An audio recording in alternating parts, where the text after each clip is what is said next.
नारायणं नमस्कृत्य नरं चैव नरोत्तमं देवी सरस्वती व्यासं ततो जयमुदीरयेत्। नष्टप्रायेषु अभद्रेषु नित्यं भागवतसेव्या भगवती उत्तमश्लोके भक्ति भवति नैष्टिकी। कृष्णाय वासुदेवाय देवकी नंदनाय च नन्दगोपकुमाराय गोविन्दाय नमो नमः। मूकं करोति वाचालं पङ्गुलङ्घयते गिरिं यत्कृपातमहं वन्दे परमानन्दं माधवं श्रीचैतन्य ईश्वरं श्रीगुरुदीनतारिणम्। श्रीमद्भागवत महापुराण पंचम स्कंद अध्याय 9। भरत जी का ब्राह्मण कुल में जन्म। सुखदेव जी कहते हैं, राजा अंगिरस गोत्र में सम दम तप सुधा वेद अध्ययन त्याग संतोष तितिक्षा विनय विद्या अनुसूया आत्मज्ञान एवं आनंद सभी गुणों से संपन्न एक श्रेष्ठ ब्राह्मण थे।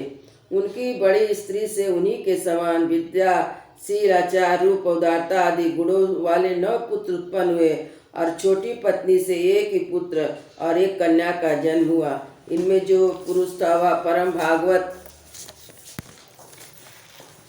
राज शिरोमणि भरत ही थे और मृग का शरीर परित्याग करके अंतिम जन्म में ब्राह्मण हुए थे, ऐसा महापुरुषों का कथन है। इस जन्म में भी भगवान की कृपा से अपनी पूर्व जन्म परंपरा का स्मरण रहने के कारण वे यह शंका से कहीं फिर कोई विघ्न उपस्थित न हो जाए अपने स्वजनों के संग बहुत डरते थे। हर समय जिनका श्रवण स्मरण गुण कीर्तन और सब प्रकार के कर्म बंधन को काट देता है, श्री भगवान के अनुगल चरण कमलों को हृदय में धारण किए रहते थे। दूसरों के दृष्टि में अपने को पागल मूर्ख अंधे और बहरे के समान दिखाते।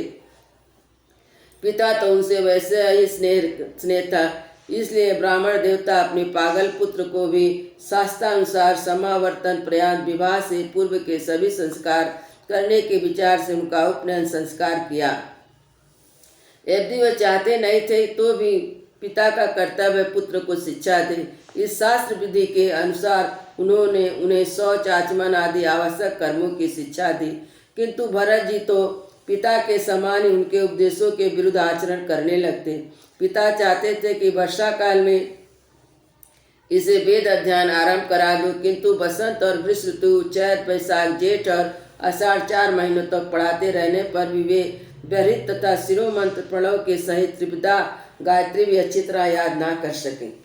ऐसा होने पर भी अपने इस पुत्र को उनका आत्मा के समान अनुराग था, इसलिए उनकी प्रवृत्ति ना होने पर भी वह पुत्र को अच्छी तरह शिक्षा देना चाहिए। इस अनुचित आग्रह से उसे शौच वेदाध्ययन व्रत नियम और गुरु और अग्नि की सेवा ब्रह्मचर्य आश्रम के आवश्यक नियमों की शिक्षा देते रहे, किंतु अभी पुत्र को सुचित देखने का उनका मनोरथ पूरा न हो पाया और स्वयं भगवत जन रूप अपने मुख्य कर्तव्य से असावधान रहकर केवल घर के धंधों में व्यस्त थे कि सदा सजग रहने वाले काल भगवान ने आक्रमण करके उनका अंत कर दिया। तब उनकी छोटी भार्या अपने गर्भ से उत्पन्न हुए दोनों बालक अपनी सौत को सौंप कर स्वयं सती होकर पतिलोक को चली गई। भरत जी के भाई कर्मकांड के सबसे श्रेष्ठ समझे जाते थे।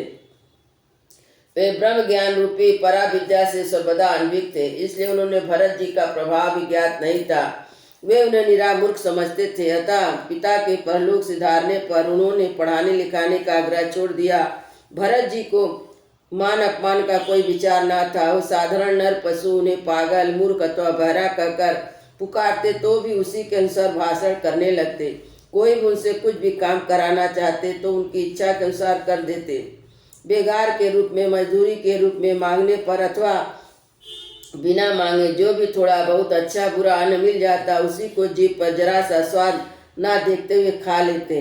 अन्न किसी कारण से उत्पन्न न होने वाला स्वतः सिद्ध केवल ज्ञानानंद स्वरूप आत्मज्ञान उन्हें प्राप्त हो गया था, इसलिए शीतोषण मानापमान आदि द्वंद्वों से होने वाले सुख दुख आदि उन्हें देहमान की स्फूर्ति नहीं होती थी। वे सर्दी गर्मी वर्षा आदि के समय साढ़ के समान नंगे पड़े रहते थे। उनके सभी अंग हृष्ट पुष्ट एवं गठे हुए थे। वे पृथ्वी पर ही पड़े रहते तो कभी तेल उपटन आदि नहीं लगाते, ना कभी स्नान करते थे। इससे उनके शरीर पर मैल जम गई थी। उनका ब्रह्म तेज धूलि से ढके हुए मूल्यवान मणि के समान छिप गया था। वे अपनी कमर में एक मैला कुचैला कपड़ा लपेटे रहते थे। उनका यज्ञोपीठ भी बहुत ही मैला हो गया था।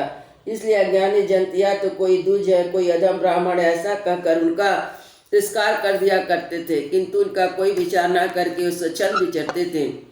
दूसरों की मजदूरी करके पेट पालते देख जब उनके भाइयों ने खेत की क्यारियों को ठीक करने में लगा दिया, तब वे उस कार्य को भी करने लगे, परंतु उन्हें इस बात का कुछ भी ध्यान न था कि उन क्यारियों की भूमि समतल या ऊंची या नीची अथवा छोटी या बड़ी।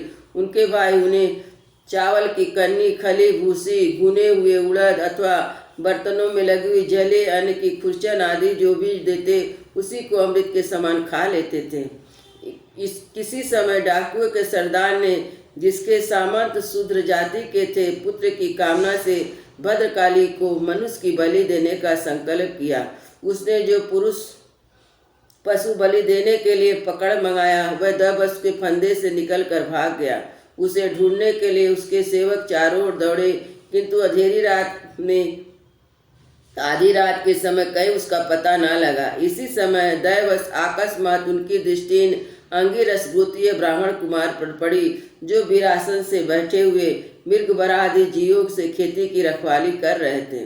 उन्होंने देखा, यह पशु तो बड़े अच्छे लक्षण वाला है, इससे हमारे स्वामी का कार्य अवश्य सिद्ध हो जाएगा। यह सोचकर उनका मुख आनंद से खिल उठा और उन्हें रस्सियों से बांधकर चंडिका के मंदिर में ले आए। तदंतर उन चोरों ने अपनी पद्धति के अनुसार विधि पूर्वक उनका अभिषेक स्नान कराकर कोरे वस्त्र पहनाए, नाना प्रकार के आभूषण, चंदन, माला, तिलक आदि से विभूषित कर अच्छा भोजन कराया।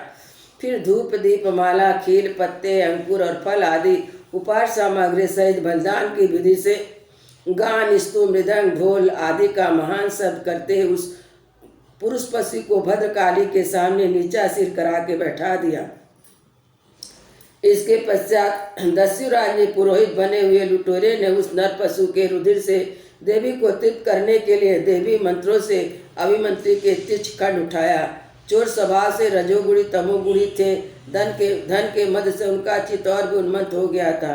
हिंसा में उनकी स्वाभाविक रुचि थी। इस समय तो भगवान के अंश स्वरूप ब्राह्मण कुल का तिरस्कार करके स्वच्छता से कुमार की ओर बढ़ रहे थे। आपत्ति काल में भी जिस हिंसा का अनुमोदन किया गया, उसमें भी ब्राह्मण वध का सर्वदा निषेध है। तो भी वे साक्षात ब्रह्म भाव को प्राप्त हुए बैरिन और समस्त प्राणियों के श्रुद एवं ब्रह्म कुमार को बलि देना चाहते थे। यह कुकर्म देखकर देवी भद्रकाली के शरीर में अति दुस्साह ब्रह्म तेज से दाह होने लगा और एकाएक मूर्ति को फोड़कर प्रकट हो गई। अत्यंत असहनशीलता और क्रोध के कारण उनके भवें चढ़ी हुई थी और कराल दाढ़ चढ़ी हुई लाल आंखों के कारण उनका चेहरा बड़ा भयानक जान पड़ता था। उनके उस विशाल भेष को देखकर जान पड़ता था मानो ये इस संसार का संहार कर डालेंगे। उन्होंने क्रोध से तड़क कर बड़ा भीषण हष्टात किया। उछल कर उस अभिमंत्रित खड्ग से उन सारे पापियों के सिर उड़ा दिए। अपने गढ़ों सहित उनके बहते गले से बहता हुआ गरम गरम रुधिर रूप असव पीकर अति उन्माद से हो ऊंचे स्वर से गाती और नाचती हुई उन सिरों को गेंद बनाकर खेलने लगी। सच महापुरुषों के प्रति किया हुआ अत्याचार उपराध इसी प्रकार जीव कहते अपने ऊपर ही पड़ता है।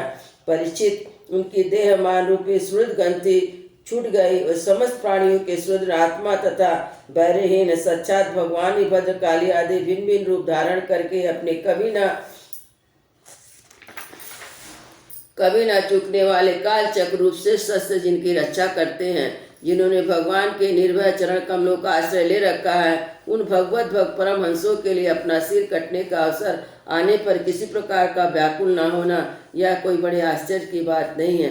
वृंदावन बिहारी लाल की जय। जय श्री राम लला की जय। गुरु महाराज की जय।